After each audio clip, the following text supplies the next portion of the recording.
황금거의 여러분 안녕하십니까? The 7 F's Highly Effective People, 성공하는 사람들의 7가지 습관. 오늘은 21번째 리뷰를 시작하도록 하겠습니다. 습관 1, 주도적이 되라. 오늘의 키워드는 사회적 거울입니다. 이 사회적 거울은 다른 말로 이야기하면 사회적 압력, 이렇게 이야기해도 과언이 아닙니다. 우리는 내 자신에 대해서 파악을 할 때 스스로가 가지고 있는 무한한 가능성과 잠재력에 기초해서 우리 자신을 파악하기보다는 주변 사람들이 내게 했던 수많은 의견과 그런 평가들에 의존해서 나를 파악하는 게 일반적입니다.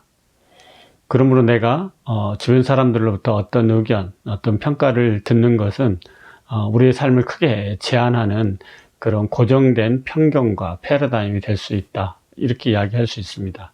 그래서 인식의 오류를 낳고 내 자신으로 사는 것에 고유한 내 자신으로 살아가는데 어떤 장애를 일으킬 수도 있는 것이죠. 예를 들어서 이런 것들이 있습니다. 너는 제 시간에 온 적이 한 번도 없다. 일견 몇 번은 늦었을 수도 있죠. 그러나 늘 그런 것은 아니죠. 또는 너는 성질이 급하구나. 이것도 한두 번쯤 성질이 급하지 않는 사람이 있었겠습니까? 넌 늘 화를 낸다. 또는 이런 이야기들도 있죠. 송충이는 솔잎을 먹어야 한다. 또는 오르지 못할 나무는 쳐다보지를 마라. 너는 도대체 할 줄 아는 게 뭐냐. 이런 평가와 의견들 수없이 많은 사람들이 많은 사람들에게 하는 이야기이고 또 많은 사람들로부터 들었던 이야기일 것입니다.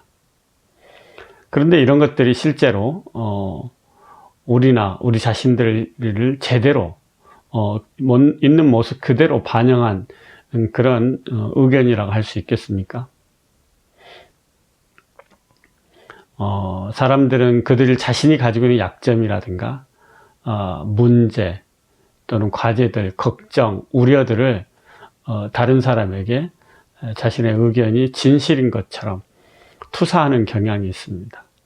이런 것들은 어떻게 보면은 우리를 바라보는 사회적 패러다임이고, 그 패러다임 안에 내 자신이 수용하고 갇혀버리면은 우리의 삶을 크게 제한하는 어떤 고정관념, 편견이 되는 것이죠.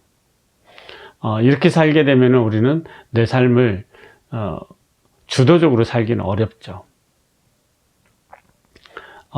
이런 평가들을 차츰차츰 수용하게 되면은 아이들이 흔히 그런 이야기를 하죠. 나는 원래 그랬어요. 원래 그런 사람입니다. 이렇게 자기 자신을 그냥 인정해버리고 체념해버리는 그런 경우도 우리는 흔히 볼 수 있습니다. 그러므로 정말 우리는 내 자신과 또 자녀들과 또 관계 맺고 있는 소중한 사람들에게 정말 말을 잘해야 됩니다. 그들의 가능성과 잠재력을 발견해서 할 수 있다고 말해주는 것과 네가 뭘 하겠어라고 말하는 것, 이 두 가지는 두 가지 다 진실일 수 있습니다. 그러나 우리가 어떤 이야기를 함으로써 우리의 삶이 더 고양되고 개선되고 진취적으로 우리 삶이 진행될 수 있을지는 두말하면은 잔소리겠죠. 그럼 뻔한 결과를 알 수 있습니다. 할 수 있다고 생각하면 할 수 있는 거고요. 할 수 없다고 생각하면 할 수 없는 것입니다. 또 우리가 이런 어떤 사회적 거울이 가지고 있는 세 가지 중요한 결정론이 있습니다. 그 가운데 대표적인 게 하나가 유전적 결정론이죠. 우리 조상님들이 기질적으로 성질이 급해.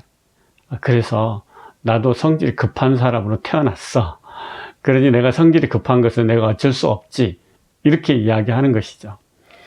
유전적으로 DNA 속에 그 기질이 들어있다는 겁니다. 그러면서 자신이 성질이 급하고 자주 화를 내는 것들에 대해서 자기 책임이 아니고 조상님들로부터 물려받은 기질이다, 이렇게 이야기하는 것이죠. 정말 그럴까요? 저희 할머니가 최 씨입니다. 여러분 사회 통념적으로 최고집이라는 말이 있지 않습니까? 정말 그게 진짜일까요?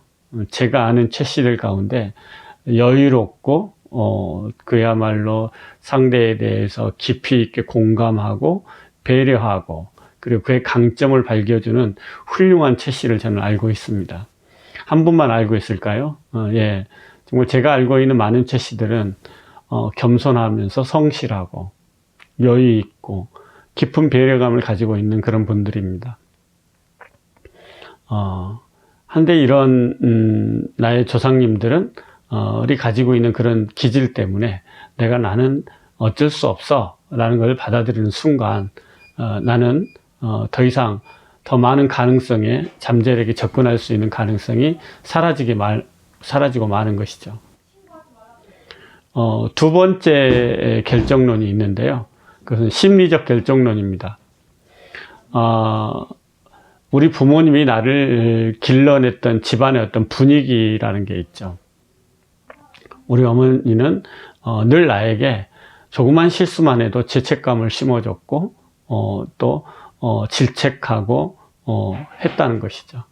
그런 환경 속에서 자라다 보니까 내가 기대한 만큼의 내 자신을 개발할 수 없었다. 이런 것이죠. 그래서 엄마가 나를 대했던 태도 그런 것들이 늘 우리의 삶 속에서 기억나면서 내가 현재 어떤 상황에서 성과를 내고 있지 못할 때 부모가 나를 대했던 그런 기억들이 되살아나면서 내가 그렇게 길러졌기 때문에 내가 지금 현재 이런 성과를 못 내고 주저하고 또는 회피하고 또는 그걸 돌파하지 못하게 된 이유가 우리 부모가 나를 키웠던 심리적 환경 때문이다 라고 이야기하는 것이죠. 여러분 이 역시 사실일까요? 과거는 지금 이 순간으로 뛰어들 수가 없습니다. 그건 과거일 뿐이지 그냥 기억일 뿐이거든요.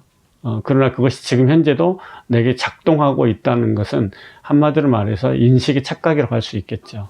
그걸 내가 끌어당겨서 지금 현재 내 낮은 성과의 이유로 가져오는 것이다 라고 볼 수밖에 없다 라고 스티븐 코비는 이야기를 하고 있습니다. 끊임없이 부모로부터 비교당하고 학대받았던 사람들은 좀처럼 이것을 떨쳐내기 어렵다는 것도 사실이긴 합니다.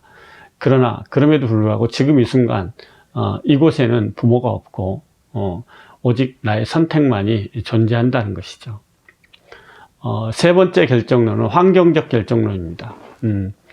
뭐냐면은 내가 어느 지역에 살고 있고 어느 나라에 태어났고 또 경제 여건 또는 국가 정책 이런 것들 때문에 내가 아무리 노력해도 어쩔 수 없다. 자신이 처한 상황에 대해서 내가 이런 상황에 처해 있는 것은 그런 어떤 내가 관계 맺고 있는 어떤 회사 사람들, 내가 속해 있는 회사, 그 다음에 관계 맺고 있는 파트너들, 그 다음에 또 경제적인 지금 같은 뉴노멀, 팬데믹 시대와 같은 이런 어려운 경제적 환경, 그 다음에 국가 정책 이런 것들이 지금 현재 나의 문제를 일으키는 이유라는 것입니다. 그 책임이 어디가 있느냐? 외부에 있는 것이죠. 이런 유전적 결정론, 심리적 결정론, 환경적 결정론에 우리가 빠져서 산다라면 어떤 일이 벌어지냐면요. 비유하자면 스티븐 코비는 이런 이야기를 합니다. 파블로프의 개의 실험에 대해서 비유해서 이야기합니다. 여러분 파블로프의 개의 실험 기억나시죠? 어떤 자극을 줬을 때 일정한 반응을 하죠. 그러나 실제로 그 자극을 주지 않고 종소리만 울렸을 때 개가 침을 흘리는 거 보면서 자극과 반응 사이에는 밀접한 연결이 돼 있다 이런 이야기를 합니다. 그러니까 자극과 반응 사이에는 어떤 선택의 여지가 없는 것이죠. 그렇게 프로그램 되어 있는 것이죠. 만약에 내가 유전적 결정론, 심리적 결정론, 환경적 결정론에 지배당하고 살고 있다라면은 내 삶은 그런 결정론에 의해서 이미 결정되어 있고 삶의 개선의 여지가 없는 것이죠. 그러나 우리가 자아의식에서 배웠듯이 지난 시간 황금구의 여러분, 우리는 인간은 자아의식을 가지고 있기 때문에 선택의 자유가 있는 것이죠. 지금 이 순간 우리는 내가 원하는 마음의 상태, 내가 원하는 행동, 내가 원하는 말을 바꾸어서 표현할 수 있는 힘을 가지고 있는 것입니다. 우리는 파블로프의 개가 아니라는 것이죠. 그가 그렇게 말을 하니 나도 이렇게 화가 나지 않을 수가 없다. 이렇게 말하지 않을 수도 있다는 것이죠. 그가 비록 그렇게 말을 했지만 나는 그의 입장에서 생각해 봤고 그가 어떤 어려움에 처해 있는지 이해할 수 있어서 그를 공감할 수 있었고 이해할 수 있었다. 이렇게 해도 이야기할 수 있는 것이 우리의 어떤 선택의 자유, 자아의식의 힘이라는 것이죠. 황금거의 여러분, 우리가 만약에 이 같은 결정론 때문에 팬데믹과 뉴노멀 시대의 그 급격한 변화 속에서 내가 할 수 있는 게 뭐가 있겠어? 나는 이런 시대에 적응할 수 있는 능력을 길러온 적이 없어 라고 이야기하고 있는 사람들도 여러분 우리 주변에서 흔히 볼 수 있습니다. 그런데 어떤 사람들은 이 뉴노멀 팬데믹 시대가 전대미문의 기회, 새로운 기회의 창이 열리고 있고 어느 시대보다도 돈을 벌기 쉬운 시대다라고 이야기하는 사람들이 있고 그 어느 시대보다도 더 자유롭게 나의 감성과 어떤 의지와 또 사상과 철학을 펼칠 수 있는 공간과 무대가 열리고 있다라고 이야기하는 사람들이 있습니다. 그러므로 우리는 이런 결정론적인 지도에 휘둘리지 않는 게 너무너무 중요하죠. 우리 이런 결정론들을 들고 나오는 사람들을 볼 때마다 우리는 이런 질문을 해줄 수 있습니다. 그 결정론이 얼마만큼 우리 삶에서 분명한가, 그리고 그것이 사실임을 입증할 수 있는가, 그건 또 원칙에 기초를 두고 있는가, 이런 질문을 해볼 수 있다는 겁니다. 스티븐 코비는 바로 이런 결정론이 우리에게 영향을 미칠 수 있지만, 그리고 영향받고 살고 있지만 더 이상 영향받지 않기로 결정할 수 있다는 겁니다. 그리고 이것들은 실제로 우리의 삶을 지배하고 있는 것처럼 보이지만 실제로 그것은 우리를 지배하고 있는 것이 아니라 우리가 내 마음을, 내 생각을 어떻게 선택하느냐에 따라서 우리는 우리 환경을 지배하고 환경에 적응하고 능동적으로 우리의 삶을 펼쳐나갈 수 있다라는 가능성을 열어주는 원칙을 확인하고 싶어서 결정론이라는 이야기를 오늘 다루게 됩니다. Be proactive, 습관 1, 자기 삶을 주도하라. 스티븐 코비는 이 습관 1이 나머지 7가지 습관의 가장 기본 습관이라고 생각하고 있고요. 이 습관 1을 제대로 이해하는 사람들은 자기 삶을 주도하기 시작합니다. 또 다음 시간에 뵙도록 하겠습니다. 여러분 사랑하고 평화를 빕니다. 김봉학이었습니다. 감사합니다.